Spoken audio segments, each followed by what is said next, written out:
So I recently beat Dark Souls 1 on Soul Level 1. I did this so that I could get a better feel of Dark Souls 1's boss design, both in terms of quality and in terms of difficulty.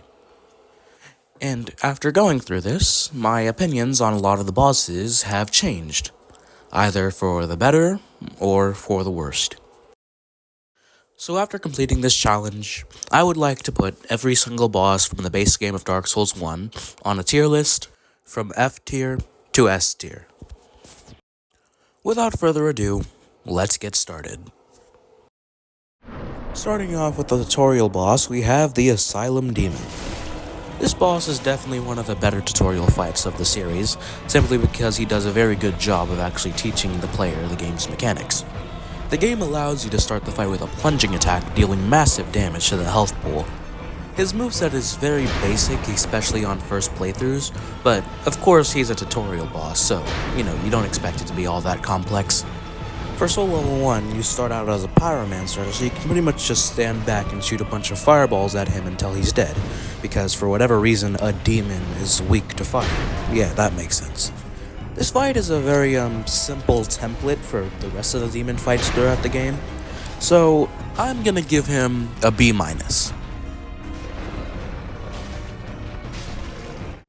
Next up, we have the Taurus Demon. The Taurus Demon offers a lot of options as to how you can deal with him. You can fight him on the bridge, however, in a very cramped space, so it's going to be hard to see what he's doing and, harder to dodge his attacks. You can go up onto the roof and wait for him to jump up there so you have a more open arena to fight him in. Or you can just get him in a loop, just keep going up the ladder and then spam plunge attacks on him.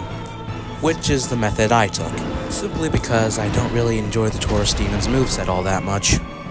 And even when you're fighting him on the roof, you still don't have a lot of space, to just back away and get a heal in.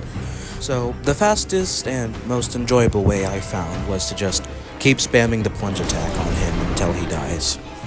Of course, fighting him on the roof and fighting him on the bridge are two good options, but on Soul Level 1, and at this point of the game, you're not going to be dealing too much damage, so your best bet is just keep doing the plunge attack repeatedly. So I'm just gonna go ahead and give this fight a D tier at best. You know what, I'll make it a D+ just to be a bit generous.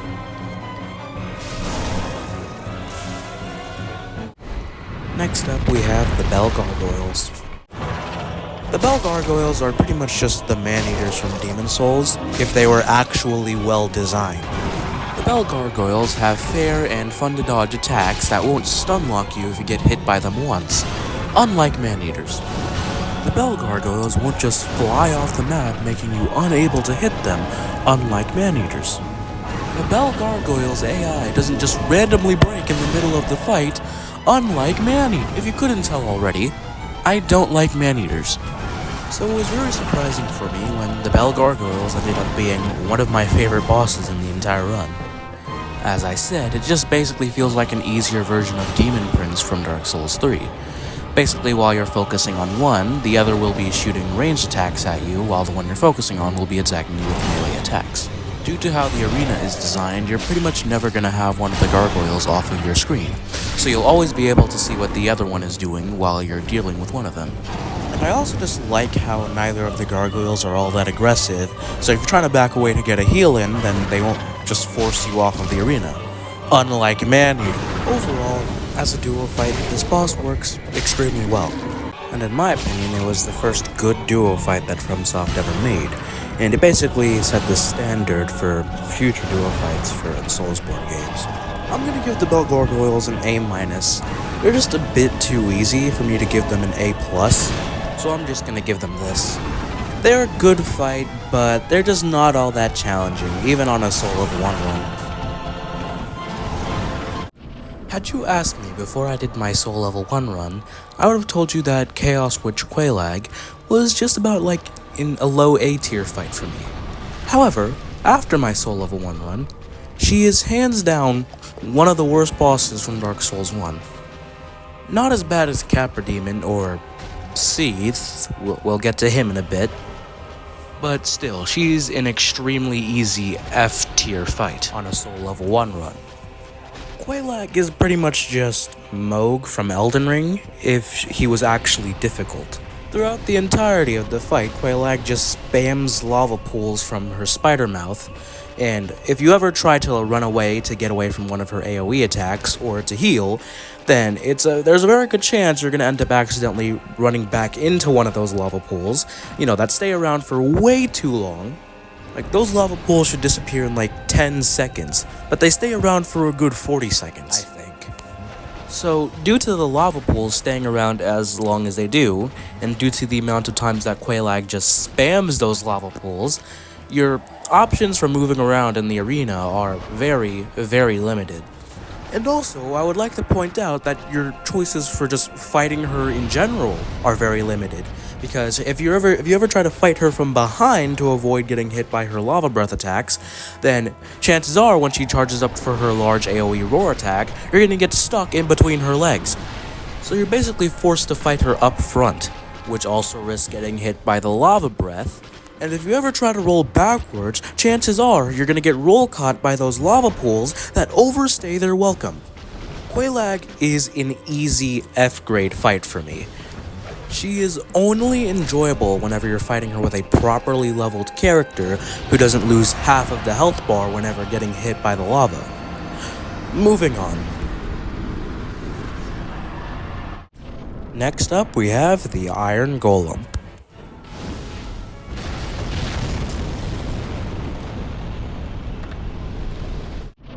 Next up, we have Dark Sun Gwendolyn. From a mechanical standpoint, Gwendolyn is a very interesting fight. I don't exactly know where to rank him, because on one hand, while I was fighting him, I found the fight to be pretty enjoyable. On the other hand, however, the fight is an absolute joke no matter what soul level you're on, because all you have to do to win is just hide behind the pillars whenever he's doing the miniature stars attack and the arrow attack, and then just dodge whenever he does the heavy soul arrow attack. It's very simple and rather boring and tedious. And to be perfectly honest, I didn't find the fight enjoyable, in air quotes, more so just a relief from, the sheer pain I had to go through from fighting Quelaag, Capra Demon, and Ornstein and Smough. We'll get to those two in a bit. But I think for Gwendolyn, he's a very good concept, but just wasn't played out all that well in execution, because he just provides no challenge, no matter what difficulty or soul level you're on. Basically, whenever he does the heavy soul arrow, just press circle, hide behind the pillars whenever he's doing any other attack. And then, whenever you get close to him, just wail on him. I'm not gonna give him F tier, simply because, that's reserved for just fights that are miserable to go against. I think I'm gonna give him a C-. He's a really cool concept, but he just doesn't have any challenge to him, is all. So, yeah, C- is very good for Gwendolyn, I think. What is probably the most popular and well-known fight in the entire series, and, the boss that just made Dark Souls as popular as it is today, we have Ornstein and Smough.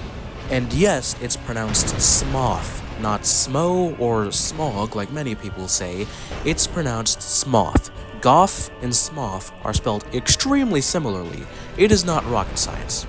Many people seem to think that this is the best duo fight FromSoft has ever made, alongside with Sister Frieda and the Demon Prince.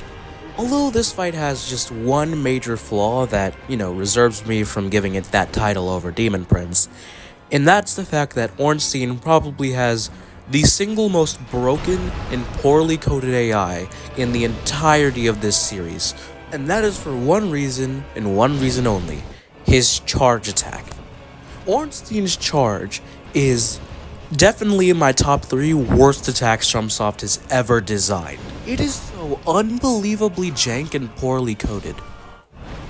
Ornstein's charge at the start of the fight is perfectly fine. However, it's when he does it in the middle of the fight it becomes a massive issue. You see, if you're on the other side of the arena and Ornstein tries to do his charge, it is very likely he's gonna get stuck on a pillar. So rather than just burning his attack right there, no, he has to get this attack off. So sometimes in the middle of his charge animation, he will just stop, walk around the pillar, and then immediately go back into the animation, giving you no time to react at all. And this attack covers so much distance, so unless you can react to it and dodge out of the way in time, it's pretty much always going to hit you no matter how far away you are. And the sad thing is, though, I can't give it courtesy by just saying, oh well, a lot of old games like Dark Souls, they have a lot of jank stuff like this. But I am playing on the remastered edition of this game, so this is just unacceptable. It is because that Ornstein has such jank and poorly coded AI, I always wanted to target him first so I don't have to go through the miserable experience that is Super Ornstein. It's because I played this way that I always ended up having to just run away from the duo trying to bait out Ornstein to get away from Smoth. So basically, Ornstein and Smoth is just Godskin Duo but with Dark Souls 1's jank. You know what, I'm just gonna go ahead and say it. I think Godskin Duo is better than ONS. Fight me in the comments, I don't care. Of course, I could just not have to worry about separating the two and I could just go for Smoth during Phase 1, but as I said, I do not enjoy Super Ornstein in the slightest. He is easily one of the most broken fights FromSoft has ever made. So it's either I have to go through Super Ornstein, or I just have to deal with Ornstein's AI in just Phase 1, and then I can take on the much more enjoyable fight that is Super Smoth. Super Smoth is, well, it's just Smoth from Phase 1, but this time he deals lightning damage and he has one large AoE attack. Though he's still significantly more enjoyable than the duo fight that came before him. This is hands down the most overrated fight in the entire series. Overall, I'd give the ONS duo a D+. It quite possibly could have been an S tier fight if it wasn't for Ornstein's broken AI. But that alone brings it from an S tier to a D+. This was definitely the hardest fight in the entire run, and it's just because of that jank charge attack that Ornstein has. Before we do the 4 Lord Souls, there are just 2 bosses I would like to cover. These next 2 bosses are easily my 2 favorite fights in the entirety of the base game of Dark Souls 1. Starting out with my second favorite fight in the base game, we have the Gaping Dragon. Here's the hot take of this video: the Gaping Dragon is the second best dragon fight FromSoft has ever made, right behind Midir. The Gaping Dragon is pretty much just a more enjoyable version of the Magma Worms from Elden Ring. The Gaping Dragon has 2 different stances it can go into. The first one, the one it always starts the fight in, is basically it just crawling around at high speeds, dealing damage to the player whilst doing so, similar to the Magma Worms. It also has another attack during this stance where basically it just spews out a bunch of sewer goo that degrades your weapon durability while standing in it. I've seen so many people complain about that attack, but I personally really like it. I see it as a way of the boss creating distance from the player without just being obnoxious and jumping across the arena, like a majority of Elden Ring bosses. His other stance is basically where he stands up half of his body, exposing his very large mouth. During this stance, he'll have a lot of arm swipe attacks, and he even has a grab attack, where basically he just chews you a bunch inside of his mouth. And if you try to stand behind him, he'll do a tail swipe, similar to most dragons in the series nowadays. This is my favorite fight in the base game, just off of gameplay alone.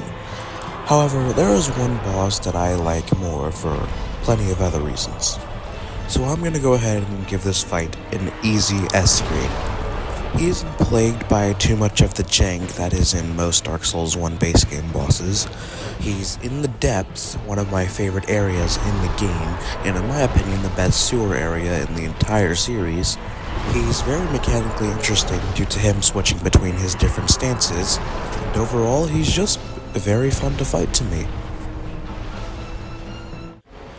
Now moving on to what is in my opinion the best boss in the base game, we have Great Grey Wolf Sif.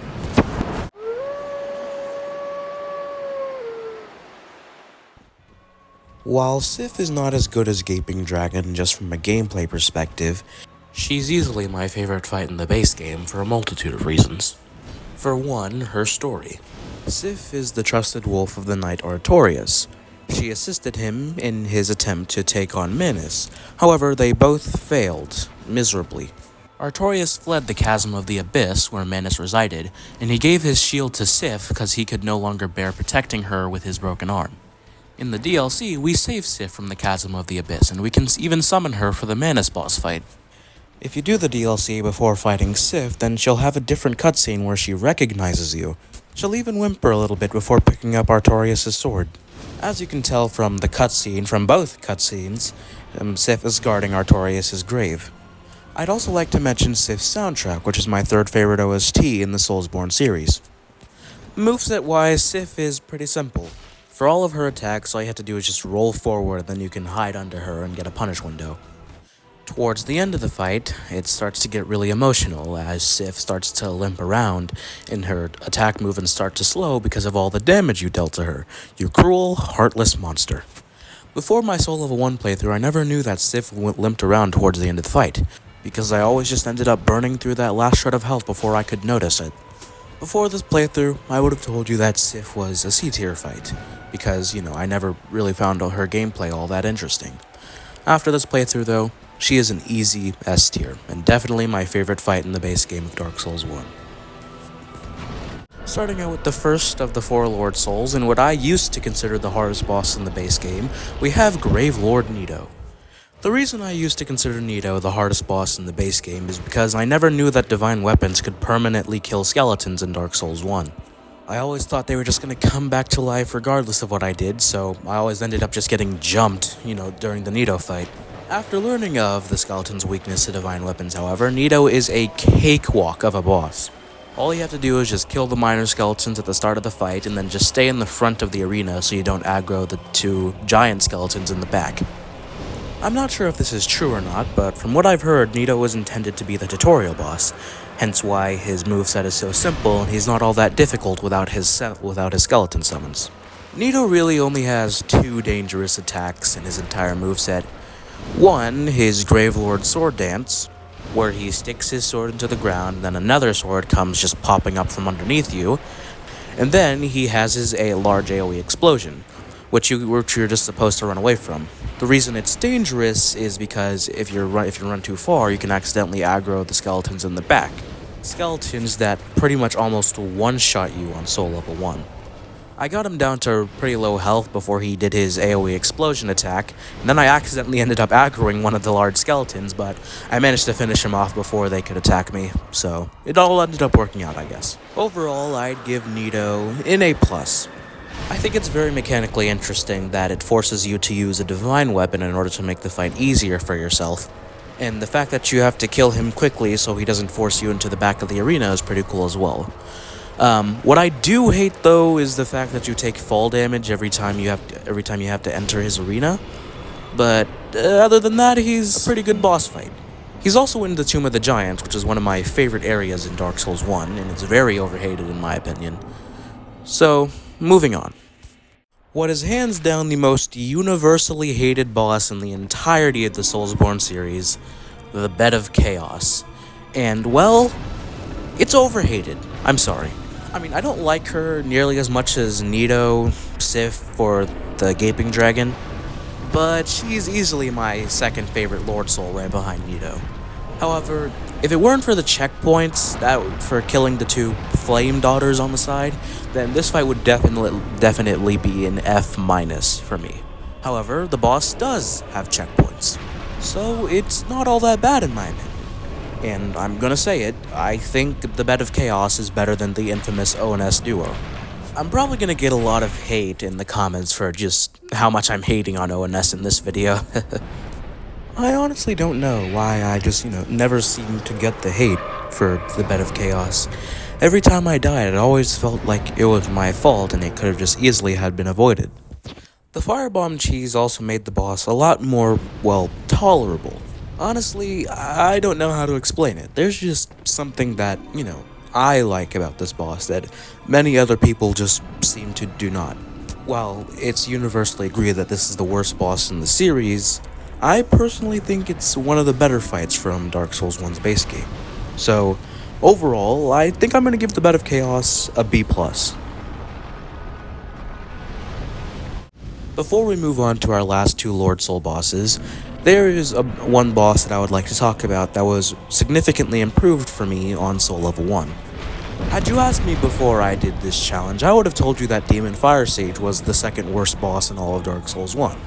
However, after doing the Soul Level 1 run, I must say that I now think the Demon Fire Sage is easily the third best boss in Dark Souls 1's base game. And, in my opinion, one of the best demon fights in the entire series. Well, of course, right behind Demon Prince and the Demon of Hatred himself. I've seen so many people complain about, well, the cramped arena, the vines all over the place interrupting your movement, the roll catch explosion being annoying. And, well, honestly, I don't mind all of that, really. The arena never felt as cramped as many people say it does, and most of the vines get destroyed by the Demon Fire Sage himself, so I never had an issue with those either. And the roll catch explosions make the fight a lot more complex than most of the other fights in the base game of Dark Souls 1.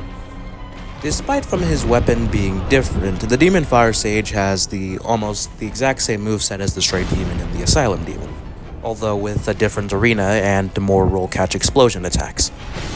And one thing I found to be kinda weird about this fight, it's really just a nitpick to be honest. The fact that the Demon Fire Sage is, well, on fire, and the fact that he's weak to fire.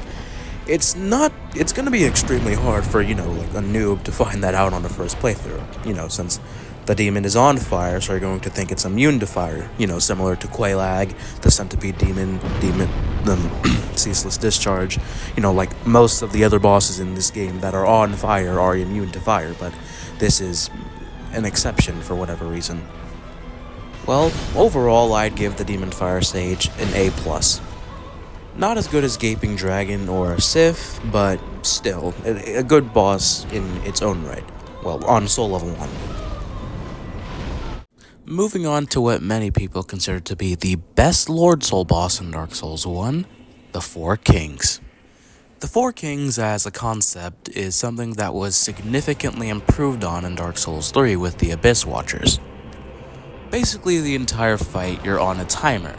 The fight starts out with one king appearing, and your goal is to kill that king fast enough before another one arrives. And if you fail in killing that first king before the second one arrives, then it pretty much just becomes a gang fight. I actually ended up having to switch out my weapon for this fight to the Blacksmith's Hammer, because with my reinforced club, I wasn't dealing enough DPS in order to kill the first king fast enough, so it always just ended up becoming a 2v1. You see, I would give this fight an A tier if it wasn't just so RNG based, because basically you have to get perfect RNG for the king's movesets in order to get openings to deal damage fast enough. If the kings decide to spam their sword slam attack, you can just strafe to the side to get openings and deal a ton of damage, killing them fast enough before the other kings arrive. However, should the kings decide to spam their AoE attack or their grab attack, then you won't be able to get enough openings in order to kill them fast enough before the other kings come out. If the fight just wasn't so RNG based for their movesets, then yeah, of course, as I said, this would be an A tier boss. However, because of the RNG factor, I'm just gonna have to give it a C tier at best. The reason why I say the Abyss Watchers is an improvement is because they just don't have this same RNG-based factor of the fight. While yes, the Abyss Watchers is luck-based to an extent, the fact that you need the enemy Abyss Watcher and the red-eyed Abyss Watcher to spawn exactly next to each other so you can deal with the boss one. However, just in terms of moveset alone, they don't have the same RNG-based factor, unlike the Four Kings. So, as I said, I'm giving the Four Kings a C+. Moving on to the last of the four Lord Souls, and what I personally consider to be not only the worst of the Lord Souls, not only the worst boss in Dark Souls 1, not only the worst boss in Soulsborne, but what I consider to be the single worst boss fight in any video game, Seethe the Scaleless. Before I go into the many negative aspects about this fight, let me get a few positives out of the way. One, I really like his music. I mean, it's not my favorite from Dark Souls 1, but of course it's still very good in my opinion. Two, Seethe is probably my favorite character in Dark Souls 1 just in terms of story. And three, he's in the Duke's archives. I know he's technically in the Crystal Caverns, but I don't care. The Duke's Archives is probably one of my favorite areas from Dark Souls 1. I mean, I don't like it as nearly as much as Tomb of the Giants or New Londo, but of course it's definitely still like easily in my top 5 favorite areas from DS1. With that out of the way, let me start to hate on this fight a lot. For one, he has what is hands down the most obnoxious runback in the entire game. Top 5 worst runbacks in the entire series, although nothing is topping the Blue Smelter Demon. Whenever he does that weird little tail flurry attack, the hitbox is so inconsistent, and the physics are as well, because if you're not taking damage from it, then you're getting flung across the arena, like, at light speed, and there's nothing you can do about it. His large crystal explosion attack is hands down one of the worst attacks in the entire series, and honestly, it might just be the single worst attack I've ever seen in a video game. If you're up against a wall and you can't run behind him quick enough, then, well, sucks for you. You lost. You're getting hit. Because you can't dodge through it, you're supposed to run away from it. And due to the way that Seed's Arena is designed, it's pretty much luck dependent on whenever he does the explosion attack, so whether you're going to be able to dodge it or not. Oh, and might I add, every time you enter his arena, you have to run to the back of the arena and break the crystal before you can even do damage, which is an incredibly tedious and very dumb gimmick. Honestly, they should have only just made you, like, break his crystal one time, and then on future attempts you don't have to do it ever again. So overall, I'm giving Seed a double F-. An utter failure of boss design. At long last, we arrive at the final boss. And, well, Gwyn, Lord of Cinder, is probably the single worst final boss in the entire series. He constantly attacks you, barely giving you any window to heal. A few of his attacks, like his thrusting attacks, have genuinely awful hitboxes, and the majority of the time he's always at the front of the arena, basically meaning you don't even have a lot of wiggle room to move around. The only thing I really like about this fight is the music, because, you know, who doesn't like Gwyn's music? Even when you're not dealing with the terrible hitbox thrust attacks, his moveset just really isn't all that interesting compared to someone like Demon Fire Sage or Nito or Smoth. Well, I just don't have much to say about Gwyn, really. He's a very disappointing final boss in my opinion, so I'm just gonna give him a D-. Well guys, that's the end of the video. After doing Soul Level 1, my thoughts on Dark Souls 1 have changed a lot. I will also be doing a video for Dark Souls 3 and maybe Elden Ring and maybe Bloodborne as well. I didn't do the DLC on Soul Level 1, and mostly because I already found the DLC to be very hard and quite enjoyable even on normal level.